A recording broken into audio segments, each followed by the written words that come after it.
সদৌ আদিবাসী ছাত্ৰ সন্থাৰ কেন্দ্ৰীয় সমিতিৰ নিৰ্দেশ মৰ্মে আমি আজি পত্ৰিকা দাগ কৰিছো। ভাৰতৰ প্ৰধানমন্ত্ৰী আৰু আমাৰ অসমৰ মুখ্যমন্ত্ৰী ডাঙৰীয়াৰ তেখেতসকলে দীৰ্ঘদিনীয়া যি আমাৰ দাবী আছে জনজাতিকৰণ, মাটি পাট্টা আৰু চাহ শ্ৰমিক দৈনিক মজুৰিৰ, আজি এই দাবীক লৈ পেলাই বিজেপি চৰকাৰ বাৰম্বাৰ আমাৰ লগত হেতালি খেলি আছে।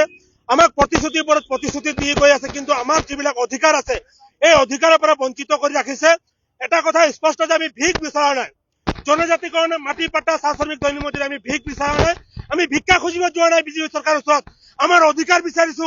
আৰু এই অধিকাৰ লৈ পেলাই যোনে খেলা কৰিব, যোন চৰকাৰে খেলা কৰিব তাৰ কিন্তু ৰেহাই নাই। গতিকে আমি বিজেপি চৰকাৰক সুকিয়াই দিব বিচাৰিছো আৰু লাষ্ট ৱাৰ্নিং দিব বিচাৰিছো। আগৰ 2026 চনৰ আগে আগে যদি আমাক জনজাতিকৰণ, মাটি পাট্টা আৰু চাহ শ্ৰমিক দৈনিক মজুৰি 551 টকা যদি নিদিয়ে, তেতিয়াহ'লে 2026 চনত বিজেপি চৰকাৰক আমি গাঁৱে ভূঞে বাগিচাত সোমাবৰ কাৰণে লিখিত ঘোষণা কৰিম।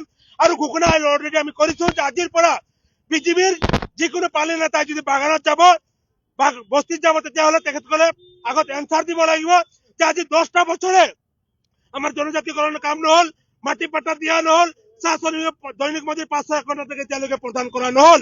ইয়াৰ উত্তৰ নিদিয়াকে তেখেতসকলক আহিব দিয়া নহব। গতিকে বিজেপি সাজু হৈ থাকক, আশা ইয়াৰ কাৰণে ষ্টেণ্ড দিব আৰু আশা ইয়াৰ কাৰণে প্ৰতিবাদ সদায় জনাব।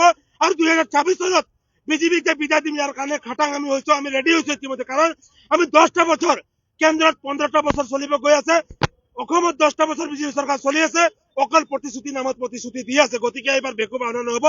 2026 চনৰ আগে আগে যদি নিদিয়ে, তেতিয়াহ'লে 2026 চনৰ অসমৰ পৰা বিজেপি চৰকাৰ বিদায় দিয়াটো খাটাং।